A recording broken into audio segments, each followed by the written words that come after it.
Tudo bom, pessoal? Tudo bem com vocês? Eu estava aqui Ótimo. tava na palestra anterior sem entender muito, para não dizer nada do que estava passando. Eu até queria dar parabéns, tá? Pelo nível que vocês estão trazendo, o TDC inteiro, né? Pela senioridade, pelos assuntos que são raros da gente ver por aí. E eu gostei quando me fizeram esse convite para um painel de front-end moderno, porque, na verdade, diferente do que o Rafael prometeu, que eu vou trazer aí expertise, eu não tenho expertise aí Rafael, você está colocando muita pressão em mim. Mas eu tenho boas sempre perguntas. Põe pressão, cara. Eu boto pressão Tá certo mesmo. você. Tá certo você. O William já me preparou uma cola que é mais do que uma cola. Ele trouxe perguntas muito boas e eu queria colocar. Acho que como a gente tem um limite de tempo, acho que esse mundo do front-end moderno realmente ficou complicado, como o Rafael colocou, né? Tem gente que fala, e eu gosto do termo, né? Que é a backendificação do front-end. Hoje em dia o front-end é tão complexo, tão rico, tão cheio de detalhes e tão importante quanto o back-end era 10 anos atrás. Porque, para quem não lembra, na década passada, retrasada, na verdade, né, nos anos 2000, o front-end era um detalhe, ninguém queria fazer, e ficava lá de qualquer jeito. O UX e design eram preteridos, eram cidadãos de segunda classe. Essa é uma verdade. Hoje isso mudou. Por vários motivos, né? A experiência, a pessoa quer, velocidade, performance, responsividade. A gente quer que as coisas aconteçam de uma maneira mais fluida, que como era no desktop, ou algo assim, né? Não é bem isso. Então, começaram a nascer esses diversos frameworks, que vocês usam vários. Então, eu queria saber se React, Angular e Vue continuam os principais. E no iFood, quando eu estou comprando alguma comida aqui no meu Android, eu uso Android, ou se tem algum outro lugar, o que vocês usam, né? Porque eu achei interessante, o William falou, pergunta o que usa. Eu falei, não é mobile só a experiência que vocês têm? Mas é óbvio, numa empresa do tamanho do iFood, como toda Big Tech, brasileira ou não, eu aposto que vocês usam tudo, né? Que tecnologia vocês usam? Todas, né? Porque é tão grande, comprou outras empresas, juntou times, que a minha aposta é que vocês vão responder. A gente usa todos. Tem outros que vocês querem evitar, mas usa todos. Então eu queria entender. São esses os grandes três? O que vocês usam? E o que eu aperto aqui no meu celular quando eu estou pedindo? Eu sou um heavy user de iFood. Não tenho orgulho, tá? Não deveria, mas eu sou um heavy user. Vai lá. Louco. Acho que poderia sim ter orgulho. Tem bastante comida saudável agora, faz um tempinho, então é ok. Mas vamos lá, acho que tentando responder as primeiras perguntas ali que você mandou, acho que Vue, Angular e React ainda continuam sim sendo os mais...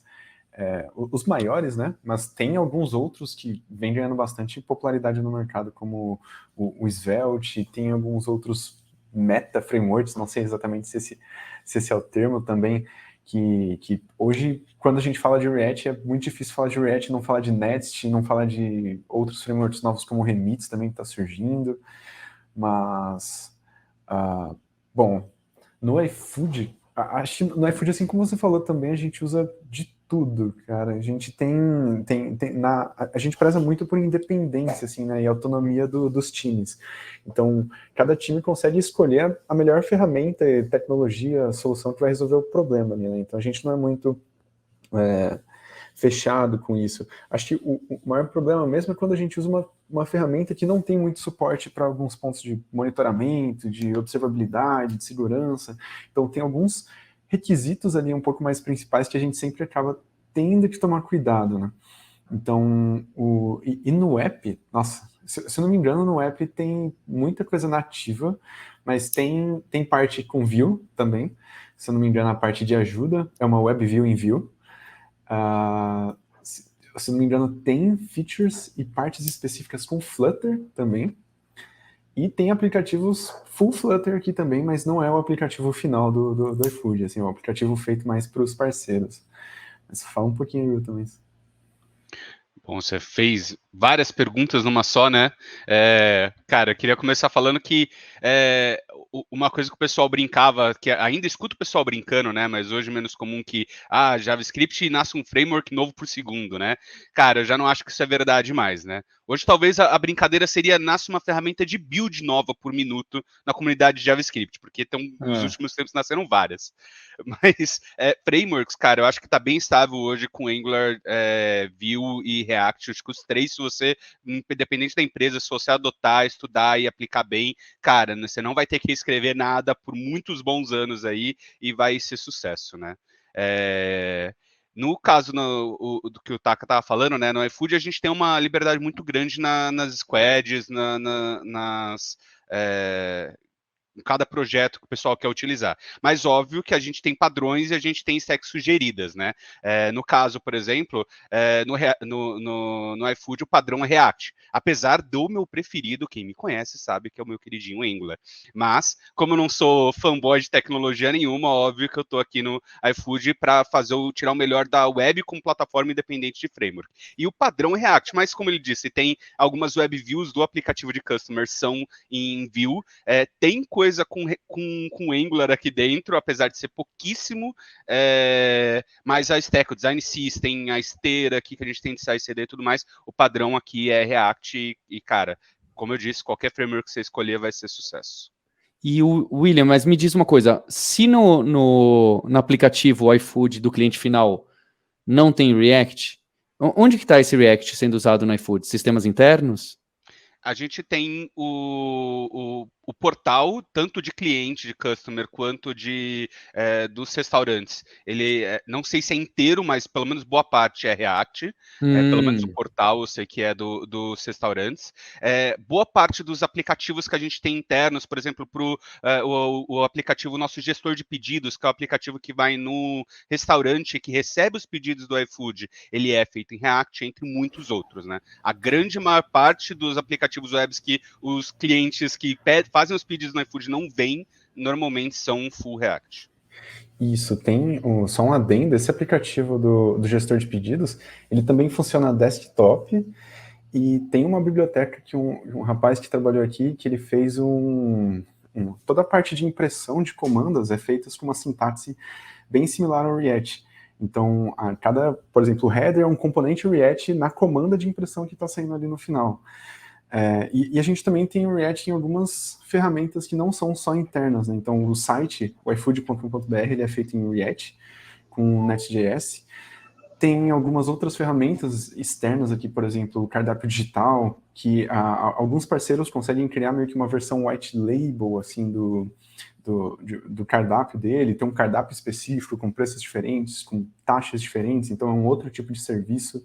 E tem ferramenta interna de todo quanto é tipo, assim, usando o React. Desde para suporte do driver, do suporte do restaurante, do consumidor, back-office, nossa, muita ferramenta. Legal.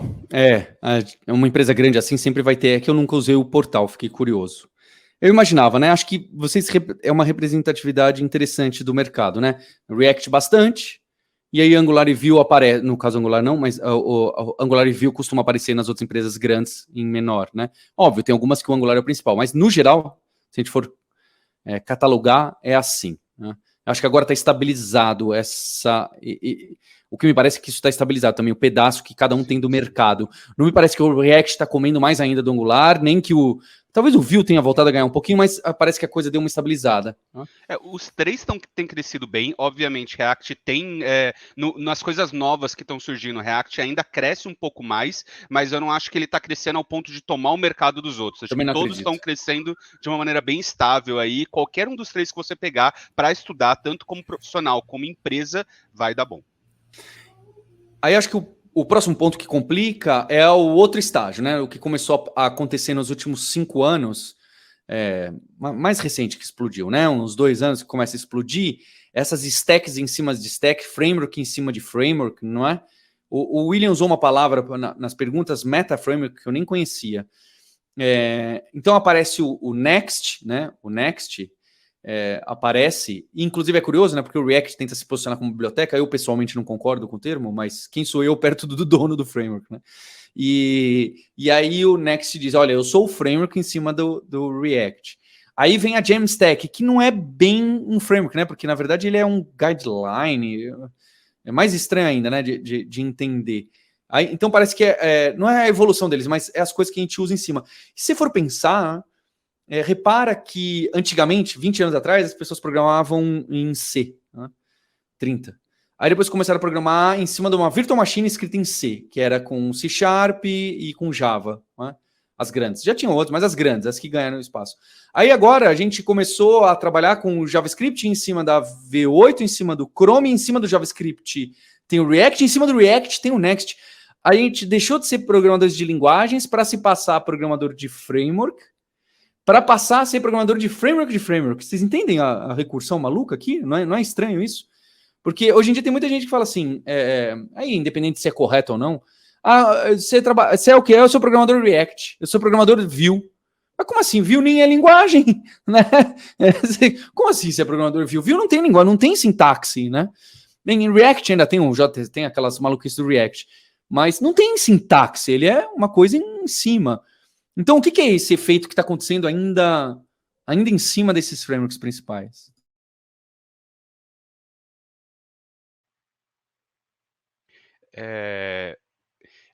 Esse primeiro comentário que você falou sobre React, cara, realmente é até engraçado, porque existe uma discussão grande na comunidade sobre se React é framework ou não. Que não deveria existir. Vira a página e vamos trabalhar. Né? O próprio, por exemplo, o Evan You, criador do Vue, ele fala, por exemplo, ele defende que React é um framework, ponto. Né? Enquanto pessoas dentro do Facebook falam, não, é uma lib, porque né, ela tem um objetivo específico.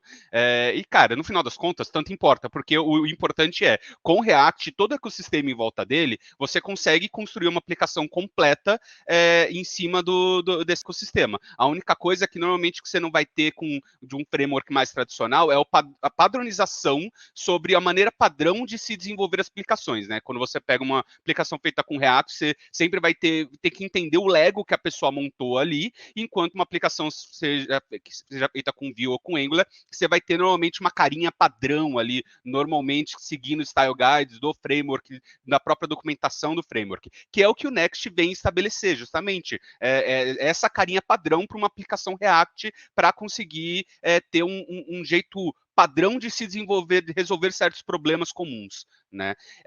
E daí o Next ele vem resolver, por exemplo, você precisa de server-side rendering, deixa eu te dar uma maneira que é uma das coisas que o pessoal mais usa o Next para ele, não serve só para isso, mas é um dos principais objetivos. Então deixa eu te dar uma solução padrão para esse tipo de problema aqui, que normalmente todo mundo vai olhar, vai se entender logo de cara, isso aqui é isso. Não vai ter que entender detalhezinho de cada pasta louca que o desenvolvedor resolveu implementar. E isso se chama, né, Meta Framework, porque independente de React ser um framework ou não, você está um framework em cima de um framework. E estão surgindo outras soluções em cima do Next para resolver problemas ainda mais específicos. Ah, não, gente, isso não. Isso tem que ter um limite. Tinha que ser proibido um negócio desse por lei. Não é possível. Comenta aí, pessoal. Bom, acho que eu concordo muito com esse ponto, assim, mas só voltando ainda na questão de, putz, framework, não é? Um fun fact que esses dias eu estava discutindo com o Will, e a gente descobriu esses dias que o TypeScript agora ele se assumiu como uma linguagem, né? Então, antes ele se dizia que era um superset, que não era uma linguagem e tal, mas aí depois, para facilitar para as pessoas, e tinha muitas pessoas que não entendiam o conceito de superset especificamente, a própria linguagem, a documentação mudou isso, né? Pelo que a comunidade acredita, né? Então, se a gente acreditar que alguma coisa dá para fazer acontecer, mudar o nome até das coisas. Mas essa parte dos padrões é que eu acho bem legal, né? Que eu acho que o React, quando ele foi criado, a decisão, não sei se foi proposital ou se foi muita coincidência, mas a ideia dele foi que todo o ecossistema que foi sendo construído ali foi muito junto com a comunidade, né? Então, muitas coisas que a comunidade criou acabou sendo implementadas até na API nativa do React. Então, por exemplo, agora a gente tem aqueles roots do useReducer, que veio dos conceitos ali do Redux, e de alguns outros patterns. Então, essas padronizações eu sinto que vão começar a vir aos poucos e esses frameworks estão ajudando bastante nisso. Então, querendo ou não, até quando você usa o Next.js, ele já padroniza ali a estrutura de pasta. Obviamente, você consegue customizar, mas se você manter o padrão do projeto, fica mais fácil para pessoas que mudam de projeto para projeto. E eu vejo que isso tem se tornado mais padrão ainda, principalmente com esses novos frameworks que surgiram, como o Remix. O Remix Run lá, hoje ele não dá nem a flexibilidade para falar assim, putz, você não vai fazer totalmente client-side, porque eu sei que o melhor possível é esse, você vai seguir assim, esse é desse jeito, e aqui é a minha API, ó. Faz desse jeitinho, com as minhas APIs, que vai ser perfeito se fizer isso. Então, essas padronizações vêm vindo mais forte, assim, aos poucos. Aí começa a cair no assunto. Cada pergunta que eu entendo menos do assunto, tá bem? Então vocês. E aí tem essas outras ferramentas, né? O Will citou. Não nasce um framework novo, mas nasce uma ferramenta de build nova. E esses bundles que aparecem tantos, tem vários tipos. Precisa usar, não precisa usar? O que tá. Eu fico com medo, né? Porque parece não, a gente está enfrentando no front-end a mesma coisa que no back-end, né? Tem um problema nisso aqui, então tem mais essas 15 ferramentas, né? Então, agora para você fazer uma aplicação em JavaScript, você precisa do React, do Next, do framework em cima do Next API, do Next Router, do Next não sei o quê, o Next traço React, traço Material Design, traço não sei o quê, e a NPM, mas não esquece desse, põe esse também, porque isso aqui é essencial para a gente. E fala, pô, mas para eu fazer um Olá Mundo, não é? Da nossa empresa, me parece. Então, o que são, para que servem e se eu preciso mesmo?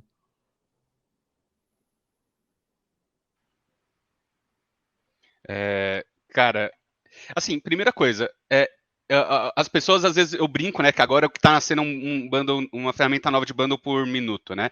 Mas a real o desenvolvedor médio, padrão, que está preocupado em entregar feature, ele não precisa se preocupar com isso. Tá? Eu sou um grande fã de ferramentas de CLI como Create React App, né, o Angular CLI, o Vue CLI, e essas ferramentas que eu tenho por objetivo justamente deixar isso transparente para você. Né? Essas ferramentas novas vão surgir e, idealmente, você nem deveria saber o que está acontecendo por baixo daquilo. Né? Se você for, de repente, um profissional mais sênior que está querendo estar no Binding Edge e, né, experimentar um negócio antes porque você sabe que já vai retornar valor para o seu negócio antes de o negócio vir por padrão na ferramenta lá de CLI, maravilha. Cara, para o desenvolvedor médio, você não precisa ficar estudando cada nova ferramenta de bundle que aparece por aí. Mas elas estão surgindo porque as próprias linguagens, as próprias stacks, fora até do ecossistema de JavaScript, estão evoluindo, né? Quando o Node.js surgiu lá atrás, pela característica assíncrona dele, de não ser blocante e tudo mais, o JavaScript deu um salto de performance comparado a outras linguagens por causa dessa característica da época. JavaScript podia não ser a linguagem mais rápida, mas por não ser blocante, ela dava um resultado de performance melhor do que muita linguagem que teoricamente era mais rápida que ela, né? Mas por causa dessa característica.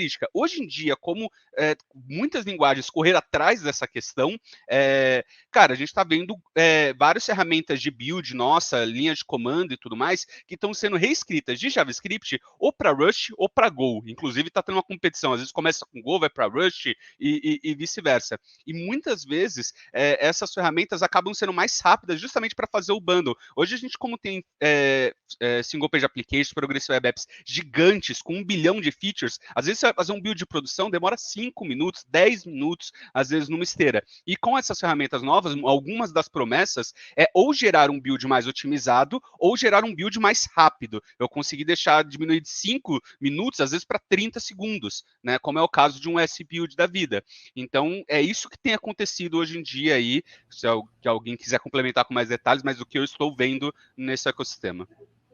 Cara, perfeito. Acho que esse ponto que você comentou, assim, eu vejo muita gente, às vezes, se confundindo, porque às vezes a gente acha que, putz, nossa, eu vi uma ferramenta nova, mas, ninguém é o Facebook, quase ninguém, na verdade, é o Facebook, é uma Big Tech que precisa de se importar com aquela milissegundo que vai fazer uma diferença muito brutal. Tipo, às vezes faz sentido, vamos continuar usando um Create React App ali com Webpack normal, ali com várias abstrações em cima, e não me importa que vai funcionar mesmo, né? Mas, assim como o Will comentou, as aplicações estão ficando tão grandes que hoje em dia, né, é muito comum a gente ter que usar tanta ferramenta e tanta abstração em cima de abstração que, por exemplo, a gente precisa pegar todo esse código, compilar ele para um código que o browser consiga entender, e aí depois sim conseguir exibir ali na tela. Então essas ferramentas novas, além de diminuir esse tempo, tem algumas que vêm com outras perspectivas, né? Então, por exemplo, quando você está em modo de desenvolvimento, eles conseguem trazer algumas ferramentas sem compilar elas, por exemplo, só dar um import com S-Modules normal. Então, isso acelera muito o tempo de desenvolvimento. Então, se a gente usa um Webpack para toda vez que a gente salva um arquivo, a gente precisa buildar a aplicação inteira, isso já demora alguns segundos. Então, eu lembro que tinha aplicações antigamente que eu mexia assim, com Webpack, que estavam muito grandes, que eu dava um Ctrl S e demorava 40 segundos para eu conseguir ver uma resposta na tela. Hoje em dia, por exemplo, com essas ferramentas como o Snowpack, o S-Build, o Vite, que é feito um wrapper, um framework em cima do S-Build, tem o SWC também, que já é o dá para falar que é uma meta-ferramenta de build? Sim, e o legal é, por exemplo, que o Vite, ele ficou muito famoso, ele foi feito pelo Evan You, se não me engano, e ele foi feito focando no Vue, mas só que ele viu que tinha muito espaço também para o React. Então esse Vite funciona como um wrapper de boas práticas assim, para build, desenvolvimento local, para gerar essas coisas, tanto para React quanto para Vue, e é muito rápido, assim, uma experiência brutal, principalmente por esse ponto de, em ambiente de desenvolvimento, eles não terem que recompilar toda a aplicação, juntar, mexer com polyfill toda vez ali para salvar um arquivo. Então, só para a gente recapitular, por exemplo, eu que estou desenvolvendo em Vue ou em React, vou trabalhar no iFood, tá bem? Essa parte com esses 7 bundlers, build e otimizadores, linters e não sei o que vocês citaram, que foram criados um em cima do outro. Eu preciso saber disso, ou o pessoal mais sênior que cuida do pipeline, que está mais próximo do CI/CD, já fizeram, e na hora que eu faço um pull request, isso aí está acontecendo e a maioria eu nem olho. É por aí? Sim e não. Idealmente, sim, né? Não dá para falar que sempre a gente vai conseguir adiantar. Opa, aí, Giovana, conseguiu entrar finalmente? Finalmente, desculpa aí, pessoal, brigando atraso. aí com sei lá, o computador. Então, idealmente, a gente deveria sim conseguir prever isso e colocar. Mas nem sempre, né? Às vezes simplesmente não faz sentido. Às vezes a área de plataforma está fazendo outras, né, atualizações, outras otimizações que de repente a gente acredita que vai retornar mais, ter um retorno maior para a empresa. Mas se a Squad acreditar que vai ter um retorno para ela, para o produto dela, experimentar com essas ferramentas, ela pode, não tem problema nenhum. Se achar que vai trazer mais retorno do que outras, trabalhar numa feature nova ou coisa do tipo, ela pode e deve fazer isso. Mas, no geral, acho que não há necessidade, até porque, normalmente, os casos de uso onde realmente vai brilhar, de, sabe, ter a aplicação precisa ser muito grande para o benefício de Live Reload começar a se tornar significativo. Muito grande não, mas grande o suficiente para o Live Reload, né, a melhoria dele ficar significativo, ou para ter um build final tão grande, né? Então, isso vai depender muito. Mas, no geral, na média, cara, isso normalmente não vai ser tão importante quanto você trabalhar numa feature de negócio usando a stack padrão das CLIs, das coisas que a gente tem. Isso deveria ser transparente na maior parte dos casos. E aí, então, o outro, né? A gente falou dos frameworks, as bibliotecas e satélite, que são as coisas que estão acontecendo. E aí o William colocou também das linguagens, né? Porque acho que o TypeScript comeu muita coisa, né? Acho que ele deu o boom por causa do Angular lá atrás, mas hoje em dia tem muita gente que usa TypeScript como, olha, é o padrão, né? A gente já começa com TypeScript, né? Teve outras iniciativas, teve CoffeeScript para quem é das antigas, teve várias tentativas de arrumar, e não sei se arrumar é a palavra certa, mas de tentar deixar o JavaScript uma linguagem um pouco mais, não sei que adjetivo usar aqui, melhor, para ser sincero. Segura. seguro, para debugar para times grandes, para trabalhar em times grandes e não em fazer coisinhas pequenininhas na tela, não é? E o William até citou Flow, que eu nem sei o que é.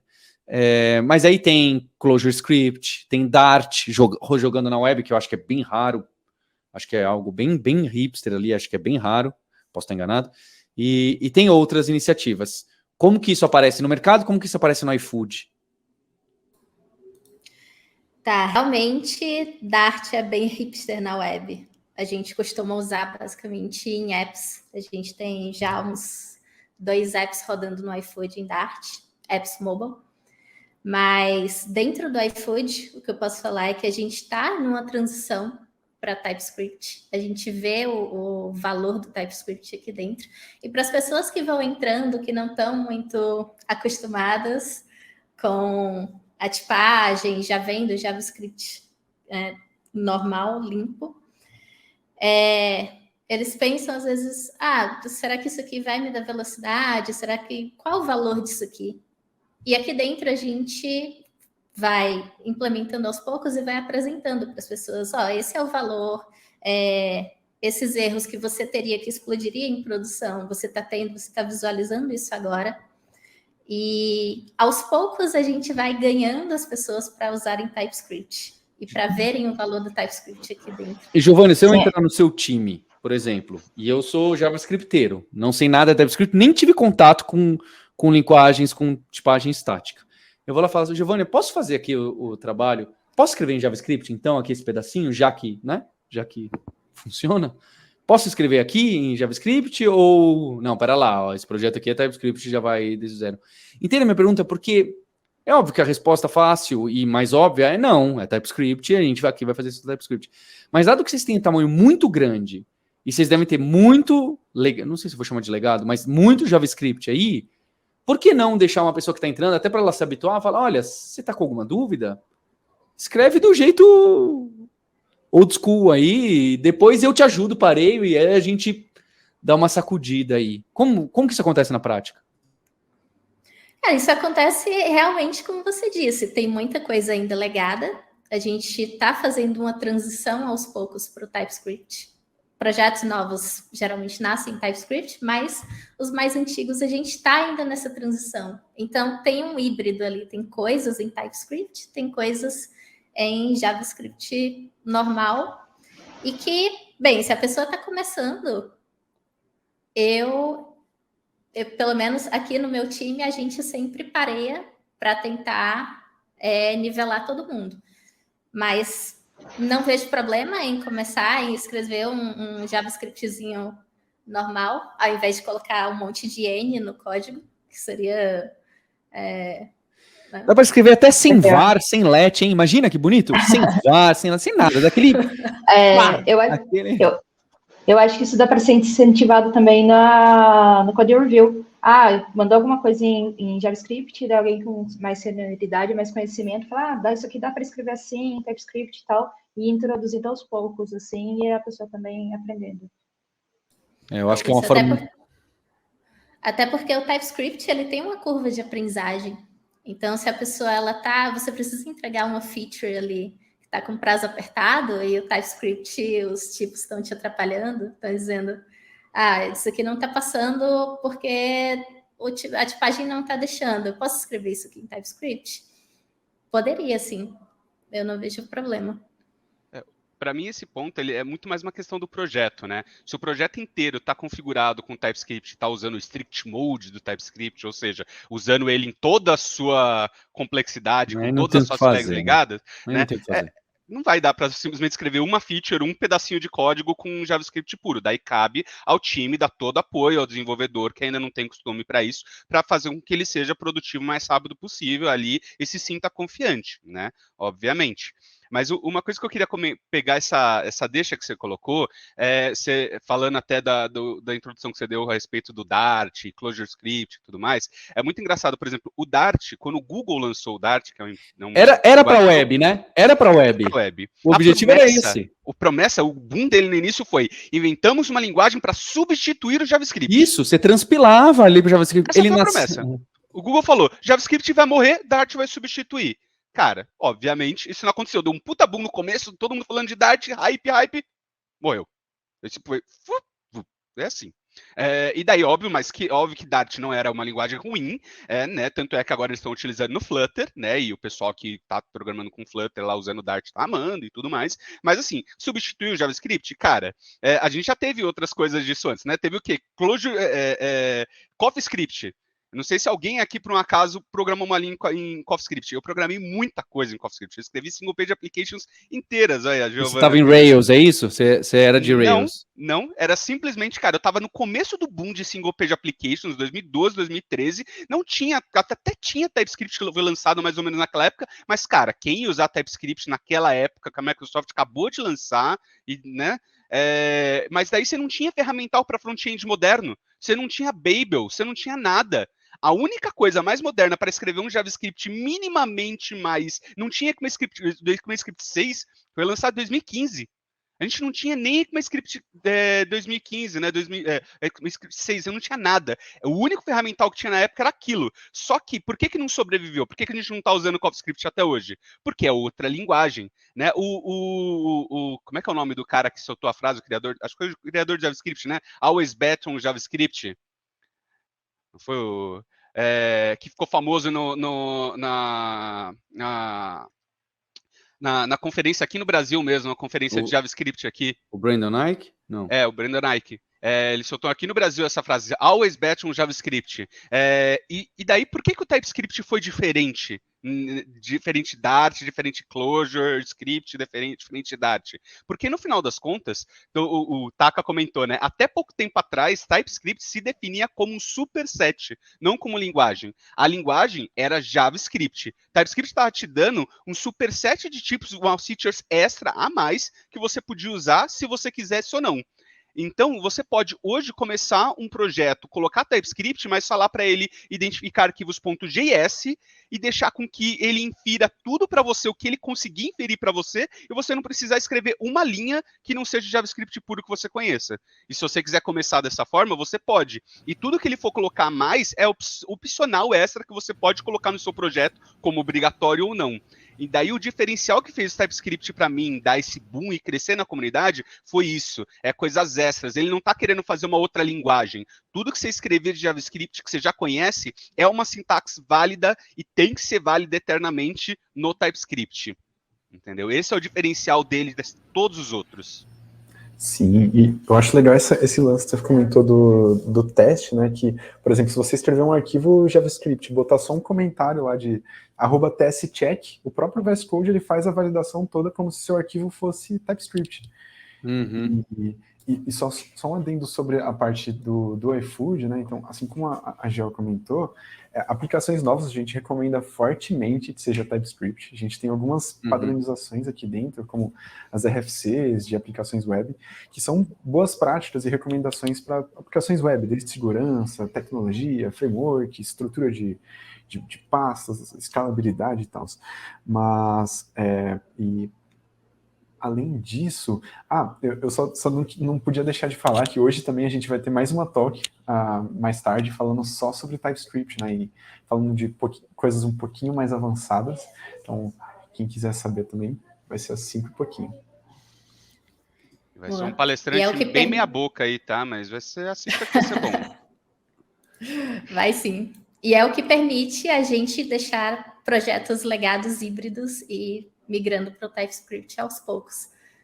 E isso, o que não seria possível se a gente tivesse que migrar tudo para Dart, por exemplo. Teria que fazer vários projetos do zero, a gente não poderia reaproveitar uma estrutura que já está ali, que só precisaria ser atualizada e desenvolvida, evoluída, na verdade. Perfeito. Então, acho que a gente fez o caminho aqui, né? Dos frameworks, as bibliotecas auxiliares. Na verdade, a gente falou mais de ferramenta de build, necessidade de conhecer ou não, dependendo da sua experiência, se está mais próximo do CI/CD, de DevOps, se está mais próximo de uma senioridade mais alta. Eu sei que cada empresa divide isso de uma maneira completamente diferente, tá? Não estou querendo achar certo ou errado, estou querendo entender como vocês fazem. E aí das linguagens, né? Que eu acho que o TypeScript, por mais que os outros tenham espaço, eu acho que o TypeScript tem comido tudo de uma maneira muito forte, não é? Que até abafa o JavaScript e a própria evolução do JavaScript e do ECMAScript fica até um pouco abafada perto do, né, o TC, etc. Você vê que tem gente que fala, não, eu quero saber o que vai acontecer com o TypeScript, né? Eu só não entendi, esse é um detalhe, se essa mudança de posicionamento do TypeScript, de se dizer uma linguagem, em vez de se dizer um superset do JavaScript, se isso indica que eles vão quebrar a compatibilidade, isso vai ter código JavaScript que não vai funcionar? Não. É só uma posição do tipo... É só uma posição mesmo, porque filosófica. O TypeScript ele fica numa zona cinza que sempre foi difícil de definir. E daí quando você pegava, por exemplo, qualquer pesquisa que tinha sei lá, do Stack Overflow, sei lá, de qualquer lugar, TypeScript sempre estava listado nas linguagens, porque era o lugar mais óbvio de você listar ele. Onde você ia colocar TypeScript? Você não ia ter uma categoria de superset só com TypeScript lá para concorrer. Então ele sempre acabava como linguagem. E daí era difícil só que, né, como é um monte de ferramenta em cima de JavaScript, era difícil. E daí a Microsoft chegou um momento que ela falou, ok, cansei de brigar, todo mundo chama de linguagem, vamos classificar como linguagem, ok. Mas ainda assim, todas as bases originais se mantêm. Todo JavaScript válido sempre tem que ser um TypeScript válido. Tudo que eles fazem de novo, inclusive no TypeScript, eles fazem pensando se vai dar alguma quebra de compatibilidade, não pode dar com nada que já existe, e eles inclusive comparam com as próximas coisas que estão vindo, as próximas funcionalidades da TC39 na especificação do JavaScript, que estão nos níveis de maturidade 1, 2, 3, se esses que estão já direcionando para entrar oficialmente no ECMAScript, oficialmente no JavaScript, se o que eles estão fazendo agora não vai entrar em conflito nem com essas coisas, entendeu? E daí, cara, é comprometimento da Microsoft de não quebrar a linguagem, não ser algo diferente do que realmente o JavaScript. Perfeito. Até para dar uma ideia para vocês, né? Na Alura que a gente tem uma dificuldade muito grande, né? Você vai ensinar, uma pessoa quer aprender React do começo ao avançado. A gente usa JavaScript ou TypeScript para ensinar? Entendem o dilema? Porque o mercado tem esse cenário que o TypeScript em Angular é diferente, né? Mas o TypeScript vai comendo no React, mas ainda assim tem muito projeto, a maioria absoluta dos projetos não são TypeScript. Se pegar hoje os projetos novos, ok, não tem nem o que discutir, são em TypeScript. Mas se você pegar todos os projetos do mundo que estão rodando hoje em React, é JavaScript. E aí? A gente ensina as novas pessoas em qual? Porque depende, né? Entende? O ideal é ter os dois caminhos. Mas para você ter ideia do avanço do TypeScript que a gente sente também entre as pessoas novas e de outras empresas, a gente agora acabou de migrar, olha, a gente ensina desde o dia 0 em TypeScript e acabou. Tá? Tem desvantagem? Tem desvantagem. Mas só para mostrar para vocês também que essa tendência é tão forte que até para ensinar você fala, olha, vai ser em TypeScript, tá bem? Minha sugestão, pode usar TypeScript desde o começo, sim, não é um problema. Mas sugestão, desliga todas as flags de segurança do TypeScript. Não deixe o TypeScript ficar na sua frente, justamente porque inicialmente, idealmente, você deveria aprender JavaScript, porque tudo que você aprender de JavaScript você vai usar no TypeScript, ponto. E daí, inicialmente, não deixe o TypeScript ficar na sua frente. Coloca ele, porque até vai ser bom, porque ele vai inferir tipos para você, ele vai justamente pegar na mão de um cara iniciante, se ele estiver usando um string como um número, daí ele vai falar, opa, não faz isso, cara. Então o TypeScript pode até ajudar você a te guiar, mas desliga, não usa strict mode, desliga todas as flags de segurança e deixa ele inferir, fazer o que dá para você sozinho. Entendeu? E daí comecei a me sentir confiante com JavaScript, começa a ligar as flags do TypeScript e começa a aprender a sintaxe de tipo e tudo mais. Eu comparo isso muito a quem está aprendendo React, por exemplo, agora, com hooks e com functional components, com quem aprendia com classes e enhancers e tudo mais. A gente aqui ainda tem os dois, e quem vai aprender inicialmente com hooks, vai aprender o React, uma API mais moderna. E sempre vai ter uma certa dificuldade quando eles pegarem as classes. Não tem jeito. Tudo. Acho que a gente tem que encarar isso aí e tentar ensinar no jeito um pouco mais moderno. Óbvio, não no que saiu ontem, que aí a gente ainda não sabe, mas o que está aí no último ano e meio e parece que vai virar padrão, a gente já tem que encarar assim. Mesmo que o nosso legado ainda seja a maioria, e mesmo que 90% ainda seja classes não hooks, que seja JavaScript, TypeScript. Você viu que dali para frente é só isso mesmo? Acho que a gente tem que encarar assim. Legal que já está consolidado já, né? Exato. E é curioso, né, vendo essa... Eu não conheço todas essas linguagens, o William colocou umas outras aí que eu nunca ouvi falar, mas é interessante ver como o fortemente tipado, né, e até o estaticamente, de alguma forma, venceu, né, venceu, tá ganhando mais espaço do que as outras, né. Nos últimos 10 anos teve muito isso, e não só no front-end, né, no back-end acho que era até mais dividido, porque no front-end era JavaScript, né, e no back-end tinha essa briga, quem preferia, quem não gostava, se era bom, se era mais rápido e tal. Mas você vai vendo que as coisas vão mais pro estático e forte do que pro fraco menos ainda. E dinâmico, né? Bem, dinâmico tem, né? Também. Mas sabe, precisa de tipagem. As coisas precisam ser tipadas, ter regras de segurança. E antes havia uma dicotomia. Tinha times de torcida do mesmo tamanho. Hoje em dia me parece que o time, todo mundo foi para um lado, né? Era o meu time, tá? Confesso que eu tava no time certo também. É que as aplicações nesses 10 anos, de front-end principalmente, foram ficando mais complexas, né? Exato. Então precisa também ter uma segurança maior, precisa ter tipagem e tal. Então faz sentido essa complexidade também no front. Que é um time inteiro, tem gente construindo lá classes, mandando objetos e tipos para você, do outro lado que você está a 4 de distância da pessoa que mandou lá, né? E aí, por mais que você perca, né? Você perde um pouquinho de velocidade, não sei, de escrever de qualquer jeito, mas você ganha em outras coisas, especialmente legibilidade e programação em times grandes, que é a realidade da maioria das empresas e dos softwares hoje, né? Sim. Inclusive, acho que essa complexidade e essas coisas que a gente vai criando em cima para poder trabalhar melhor em time, e que até um pouquinho, algumas pessoas vão chamar de burocracia, né, na linguagem, aí entra o assunto dos micro frontends. Quanto tempo a gente tem? Eu só queria pegar os principais aqui. Acho que a gente tem o que? Uma meia hora aqui? 20 minutos? Se eu não me engano, vai até 4h15. 4h05, eu acho. 4h05, isso. Então dá pra pegar. Então tá. Então eu queria fazer um parênteses ainda no ponto que você parou do negócio. Vai lá. Cara, pouca gente conhece. JavaScript quase teve tipos já oficialmente. O pessoal deve saber, né? ECMAScript é a definição de JavaScript. Só teve uma outra linguagem que a gente conhece que usou ECMAScript como especificação para fazer uma outra linguagem. ActionScript no Flash. ActionScript era uma linguagem da especificação do ECMAScript. Só que era de uma versão, a versão 4. A versão 4 do ECMAScript tinha tipos. Entre outras 1000 coisas. Só que os navegadores não adotaram, é isso? Pularam. Exato.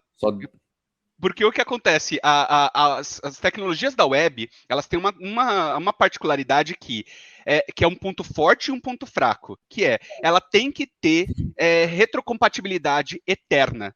Nada que entre novo no JavaScript, no HTML, no CSS pode quebrar o que já existe feito com as coisas antigas. E a versão 4 do ECMAScript tinha algumas coisas que davam breaking change, e quando começou a ser implementada nos navegadores, sites antigos começaram a morrer. Começaram a dar ruim. E eles voltaram atrás com essa especificação e ela morreu oficialmente. Só que nisso, a Adobe já tinha implementado o ActionScript com essa versão e falou, a gente vai continuar assim. E tinha tipos. Entendeu? Olha aí. Não sabia dessa não, viu, Will? Talvez alguém já tivesse me contado, mas não tava atento não. E tanto já teve que provavelmente vai ter de novo. A Microsoft acabou de fazer uma proposta na ECMAScript, lá para o TC39, que é o comitê do ECMAScript, para colocar tipos no JavaScript inicialmente como comentários. Ou seja, você vai ter os 2 pontos, a sintaxe como do TypeScript, do Flow lá, que vai ser uma sintaxe válida, não vai dar um erro de sintaxe, mas inicialmente ela vai ser ignorada em tempo de execução. Seria realmente só para você não ter a necessidade de ter um build step do TypeScript só para remover aquela sintaxe para poder executar no navegador, sabe? Mas uma IDE e o VS Code vai poder pegar aquilo e te reclamar ou avisar alguma coisa. Exato. E eu imagino que o próximo passo seria, por exemplo, o JavaScript, hoje todo o V8, todos os executores, né, runners de JavaScript, eles vão colhendo informação conforme você vai executando o código. Ele vai vendo, essa variável aqui, ela está sempre recebendo um número. Eu vou otimizar esse trecho quente de código para essa variável como número. E se por um acaso passar uma string lá, ele vai desotimizar. né? Só que ele tem que executar o seu código várias vezes para ter certeza que é sempre um número. E se você, por um acaso, colocar um comentário lá que falando aquilo que é um número e o navegador puder não dar um erro se vier uma string, mas já saber desde o início que provavelmente só vai ter número aqui. Deixa eu tentar otimizar logo de cara esse cara aqui, em vez de executar 200 vezes daqui antes de fazer essa otimização para esse trecho. Eu imagino que é o que provavelmente os navegadores vão começar a fazer até que vire uma sintaxe e realmente dê um erro de execução no futuro, quem sabe. E eu acho que o ponto principal disso seria a mesma vantagem que a gente tem hoje usando o Vite, SBuild, que é cortar um tempo muito grande de transpilar esse TypeScript para o JavaScript normal, sem essa sintaxe. Então, nossa, ia acelerar muito o tempo de desenvolvimento, CI, e aí tem muita gente que já extrapola e fala assim, não, vou cortar um tempo de CI, então estou salvando o mundo, estou salvando a natureza aqui, porque estou gastando menos energia, menos tempo. Perfeito. Então, acho que o outro tópico do moderno, que também vai chegando próximo do que muita gente tem falado, alguns usados, outros nem tanto, é micro front-end. Então, acho que aí cabe explicar um pouquinho melhor, né? Acho que aí a gente já entra num assunto que não é... Bem, eu não conheço mesmo. Que problema que vem resolver micro front-end? E vocês usam no iFood, usam em todo lugar? Como que é isso?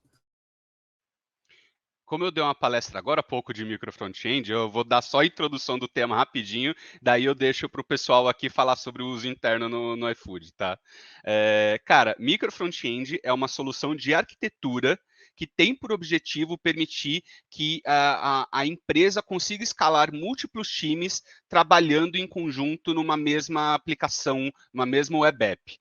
Então, ela é uma arquitetura que ela não vem resolver um problema de usuário, ela não vem resolver um problema de tecnologia, ela vem resolver um problema de escala da empresa.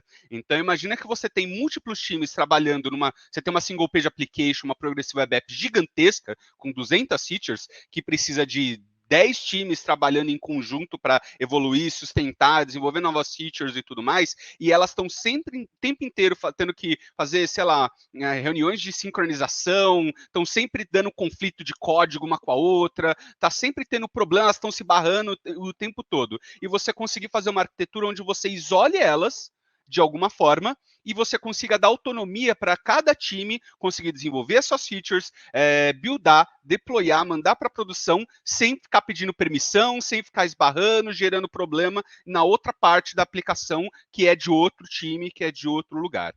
Então, existem várias formas diferentes de eu desenvolver isso, existem mil formas de soluções de micro front-end diferentes, com tecnologias diferentes, com arquiteturas diferentes. É mais um conceito, eu diria, de arquitetura, do que realmente uma solução específica. É que já vai ter uma solução específica com um framework meta framework. Já tem vários, então. tem vários.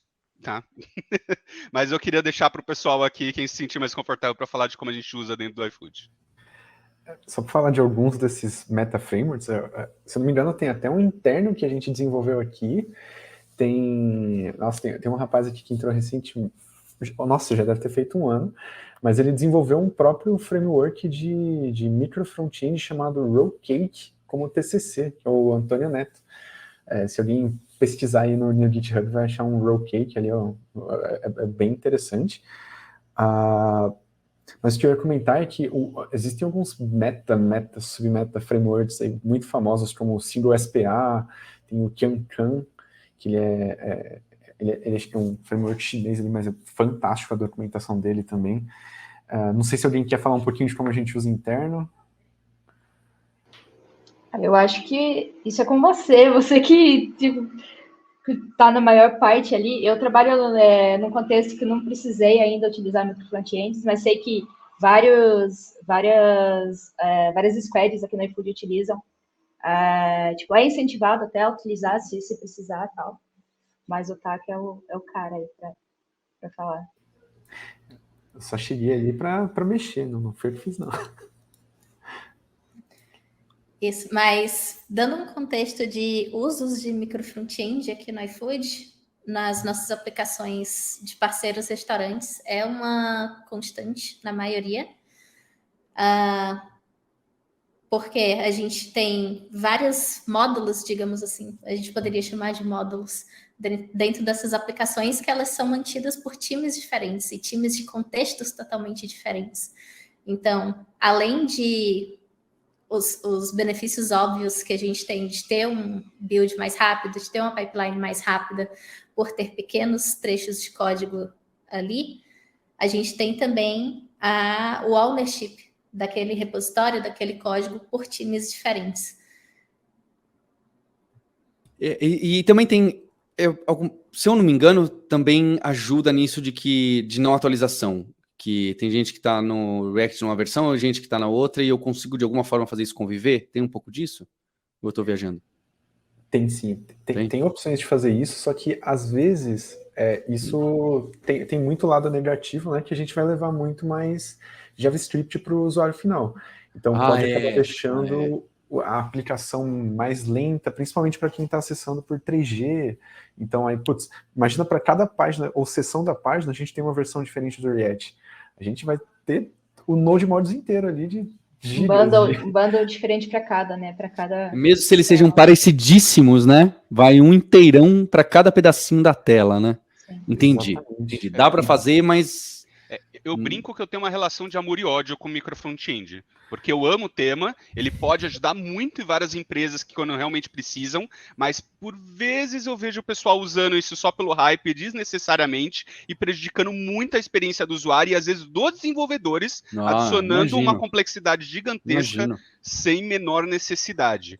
Mas, assim, existem, como eu falei, por exemplo, no próprio iFood a gente tem alguns lugares diferentes que tem micro front-ends, o mais famoso que a Giovana comentou aí é o portal de restaurantes, que a gente tem o maior número de micro front-ends numa mesma aplicação lá, que é uma solução in-house que foi desenvolvida lá pelos nossos desenvolvedores internamente.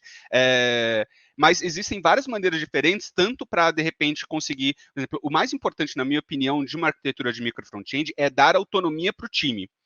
E permitir que eu tenha, se eu tiver necessidade, build deploys isolados, repositórios isolados ou não, só que todas essas coisas eu falo, uma boa arquitetura de micro front-end, ela permite isso, só que nem sempre você vai querer tudo isso, justamente pelos deméritos, os problemas que você pode gerar para o próprio usuário. Então, por exemplo, se eu puder ter tudo isolado arquiteturalmente e poder ou não ter build deploy isolado, mas conseguir ser sustentável, ter um deploy em conjunto do chassi, da aplicação principal, eu consigo fazer tree shaking de tudo, eu consigo reaproveitar o framework, as minhas dependências, tudo num único bundle e dar um resultado final melhor para o meu usuário. Se isso escalar dentro da empresa, é preferível isso. Só que, de repente, tem determinadas empresas, culturas, situações, onde é melhor eu ter o build deploy isolado. Daí eu vou colocar na balança o quão eu estou prejudicando o meu usuário ou não, o quão é problema para mim a minha aplicação perder um pouco de performance, mas eu dar um pouco mais de autonomia, de repente, para o time de alguma forma, e isso é muito caso a caso. Não tem bala de prata, resposta fácil para essa questão. Isso, e eu diria que também, por conta desse problema, né, de a gente acabar tendo... Quando a gente tem muitos micro front-ends na mesma tela, a gente acaba tendo ferramentas iguais, né? Então, putz, vou usar uma lib de CSS aqui, vou usar uma lib de, sei lá, um utilitário. E a gente acaba precisando compartilhar essas dependências. Então, surgiu algumas ferramentas, por exemplo, como o Module Federation, que é uma tecnologia para a gente compartilhar dependências entre micro front-ends diferentes. Então, isso hoje, se eu não me engano, já está meio que nativo no Webpack 5, mas existem alguns plugins específicos para, por exemplo, você conseguir usar ele com Next, com outras ferramentas. Tem até soluções aqui internas que, se eu não me engano, subiu hoje para produção, tá quente, que é, por exemplo, um micro front-end federado no lado do servidor. Então, são muitos nomes, mas o que isso quer dizer? Então, por exemplo, tem uma aplicação no server-side e tem várias outras aplicações que são servidas para essa aplicação shell, né, container, e isso tudo tem algumas dependências que são compartilhadas pelo Module Federation, então não tem esse ônus de duplicar e aumentar o bundle final para o usuário, e ainda tem a vantagem da flexibilidade ali de deploy separados, repositórios separados, independência. Só que aí vem outros problemas, né? Que a CI fica mais complexa, como que a gente gerencia isso, como que a gente deixa ela mais otimizada para rodar só o lint do pacote da aplicação que teve mudança, sabe? Então, isso é muito interessante, assim, é um buraco sem fundo, se a gente for entrar muito.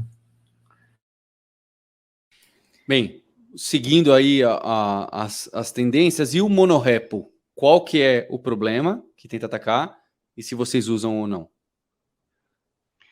O monorepo, a ideia dele é uma das possíveis soluções, por exemplo, não só para isso, mas por exemplo, de eu ter mais governança em micro frontends. Porque, por exemplo, imagina que você tem 200 micro frontends em repositórios separados e você precisa fazer uma breaking change num SDK da sua empresa e você precisa saber quem depende do quê. Cada um está numa versão completamente diferente do mesmo SDK, todo mundo precisa atualizar se por um acaso tem algum hard date de alguma coisa que aconteceu, e você tem que sincronizar 200 times para abrir por request em 200 lugares diferentes, e cada um está numa versão de tudo. Cara, dá uma trabalheira gigantesca lidar com isso. Agora, imagina que você tem ainda tudo isolado, não é um monolito, está tudo arquiteturalmente isolado, com as suas configurações e tudo mais, mas você tem num repositório com uma ferramenta que te dá toda uma análise estática falando quem depende do quê, e o que você precisa atualizar ali, qual vai ser o impacto de cada atualização e conseguir em um pull request resolver o problema para todo mundo numa escala mais, sabe, de um modo mais visível, mais consciente. Essa é a forma como muitas empresas grandes de tecnologia como Google, Facebook e Twitter, para citar só algumas, resolvem normalmente esse tipo de problema de escala usando ferramentas de monorepo. Isso não só front-end, correto? A gente está falando aqui de Sim. front-end, mas isso tem vários lugares. Exato. Sabe onde? Para fazer aquele bundle desses aplicativos loucos mobile, tem muitas situações. Óbvio que tem as desvantagens óbvias, né? Que você fazer um checkout desse projeto que tem 5 GB e não sei o quê, e deve ter aquela quantidade, mesmo que estejam em branches separados, deve ser umas telas assustadoras de pull requests, de merges e etc. Mesmo todo mundo no seu cantinho, né? A ideia é que não dê tanto conflito em si, porque se está tudo arquiteturalmente isolado, uma coisa não deveria ficar impactando nas outras, entendeu? Porque você tem as interfaces corretas para não ficar dando esse tipo de problema de merge. Mas sim, o clone, muitas vezes dá para você começar a pensar em fazer clone parcial, né? Ou ferramentas tipo Microsoft, Google, Facebook, que usam um monorepo para a empresa inteira, nem Git eles usam outras ferramentas de controle lá de versionamento de código focados nessas bases de código gigantescos, né?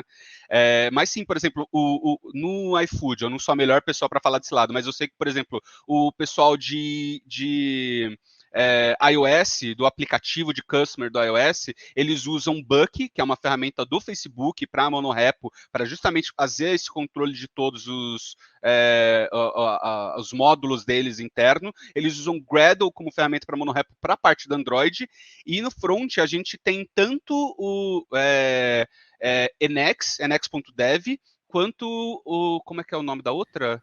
O Lerna. Quanto Lerna em várias aplicações. Então, a gente tem mini monorepos aqui, a gente tem monorepos específicos em alguns lugares diferentes, né? Até porque para você chegar num nível de um Google, para você ter um monorepo para a empresa inteira, você precisa ter todo um ferramental, uma estrutura, uma cultura que torne isso viável, porque sem isso é loucura você ir para uma ideia dessa. Acho que tem também o Yarn Workspaces, tem muito projeto que usa só o Yarn Workspace sem nenhuma outra ferramenta externa para gerenciar só a parte de dependências ali.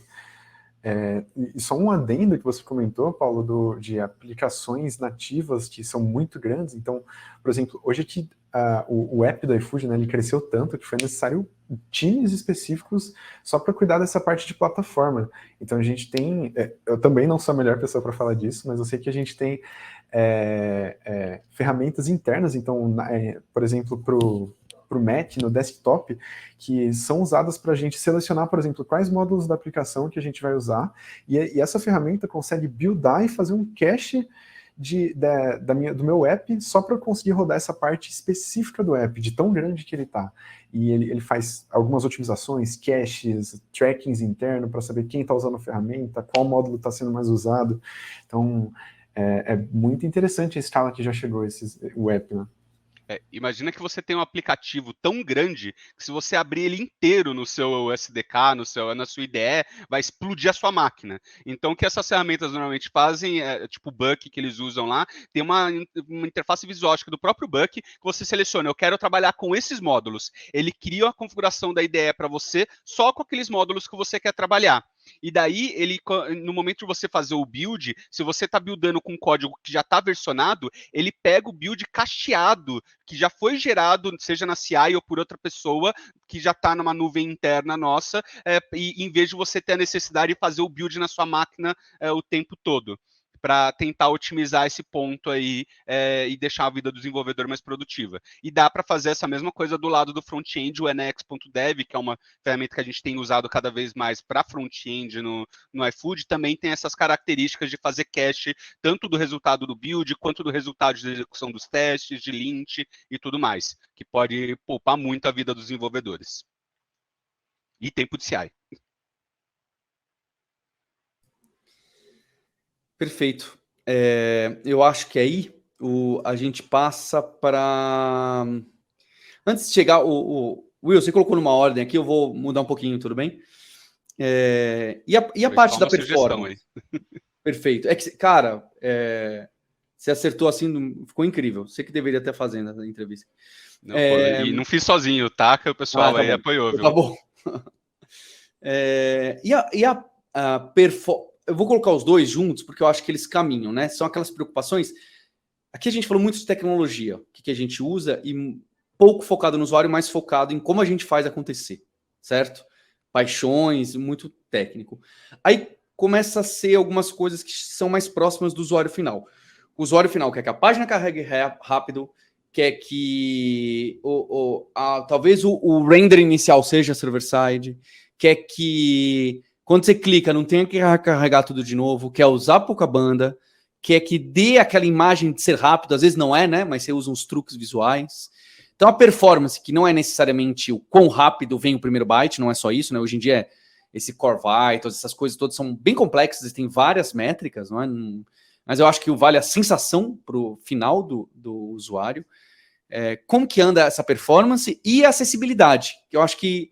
Né, porque performance e acessibilidade, eu acho que andam juntos, porque se o seu usuário, sua usuária, consegue usar a sua web app, o que quer dizer consegue?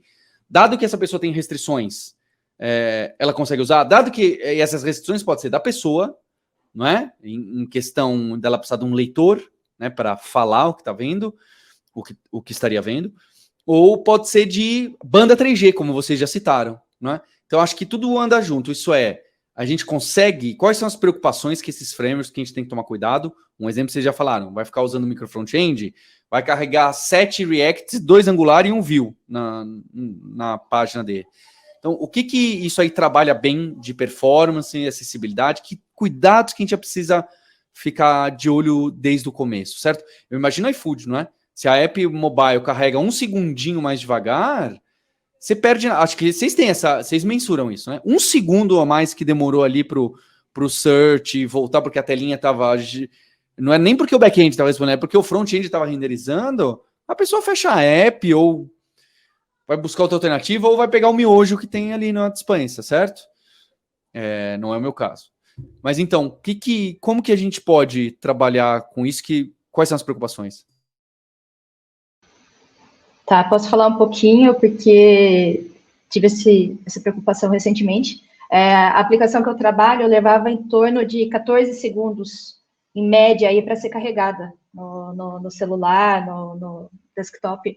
Então, fizemos toda essa migração para o Next. Ele estava em React, aí por essa preocupação realmente com performance, aí fizemos a migração para o Next para carregar mais rápido. Aí estou trabalhando agora com bundle para gerar os estáticos mais rápido também. Então é uma preocupação constante. Sei que boa parte das aplicações são feitas em Next também, já por essa preocupação em performance, né?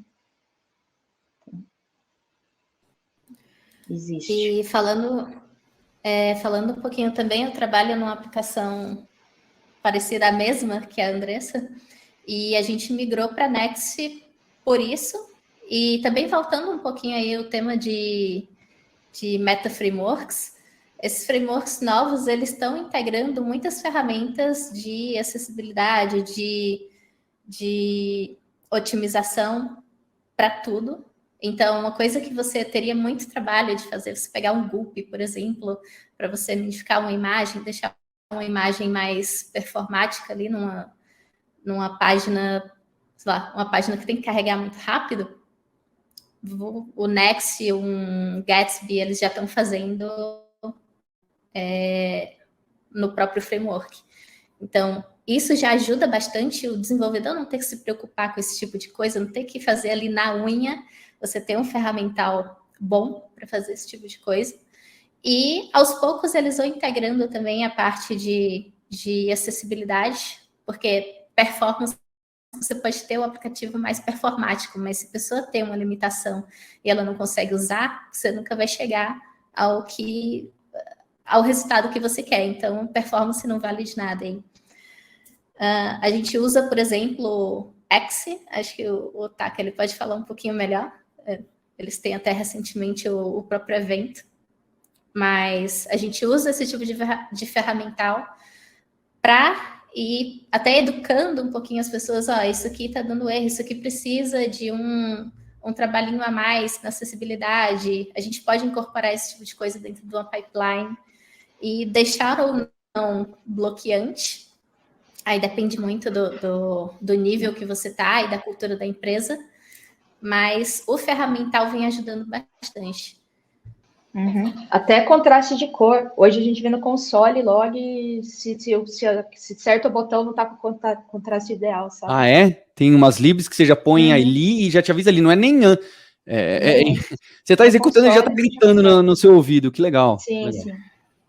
Se não me engano, tem features novas agora no Chrome que você consegue inspecionar o elemento e ele fala qual o nível de acessibilidade, né? Tem alguns tópicos ali de Double A, Triple A, são alguns níveis ali, grades, que você consegue manter a aplicação, mas como a Gel estava comentando, a gente tem algumas ferramentas internas aqui que ajudam muito a ajudar a prevenir a gente fazer algumas besteiras, assim, né? Então, a gente está falando aqui de web, então é muito fácil a gente começar a codar um componente novo e quando eu vejo eu tenho 25 divs para fazer um botão. E aí é o famoso dilema, né? Como que a gente vai fazer esses componentes? Qual é o elemento mais adequado que eu vou utilizar? O elemento semântico, a ordem de navegação, qual a propriedade que vai ajudar mais o leitor de tela? Então, ferramentas como o Axe, né, de machado em inglês, AXE, ele tem vários outros wrappers que ajudam nisso. Então a gente tem linters que conseguem dizer para a gente, enquanto a gente está desenvolvendo, colocando uma propriedade ali no elemento do HTML, e fala, putz, faltou colocar esse aqui, que esse aqui é importante, se eu não colocar tem esse problema. A gente consegue customizar outras regras também, consegue colocar essas validações em testes, fazer testes acessíveis usando, por exemplo, o React Testing Library, que você consegue fazer asserções assim, buscando por elementos específicos. Então, putz, eu quero ver que esse é um elemento com tal role, com tal foco, assim, já pensando em acessibilidade mesmo.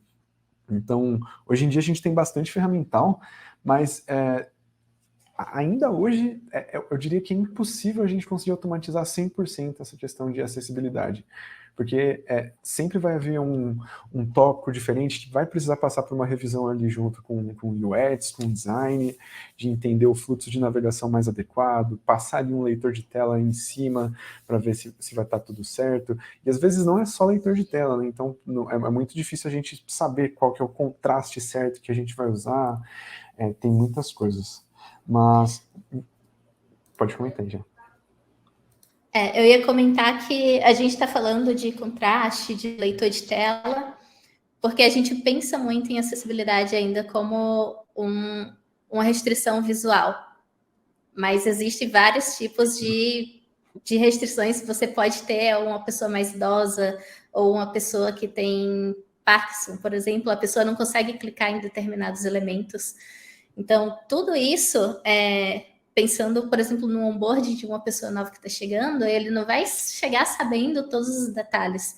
Então, a gente precisa de um ferramental para indicar para a gente, para educar a gente, o que está faltando, quais são, pelo menos, o básico ali que a gente pode fazer para ter uma aplicação acessível.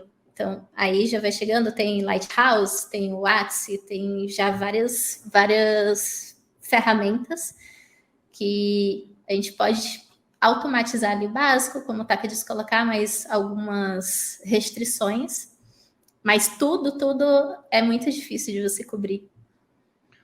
Falando especificamente de performance, cara, eu já vi algumas pessoas até falando, quando eu comento sobre os problemas que microfrontend, uma arquitetura de microfrontend mal pensada pode gerar de performance, eu já ouvi até pessoas falando, não, mas hoje em dia, com até os celulares que estão muito mais potentes, com banda larga, com 5G e tudo mais, isso já não é mais um problema. Performance já não é mais um problema. Tem problema eu ter 5 bundles, 5 versões do React na mesma aplicação.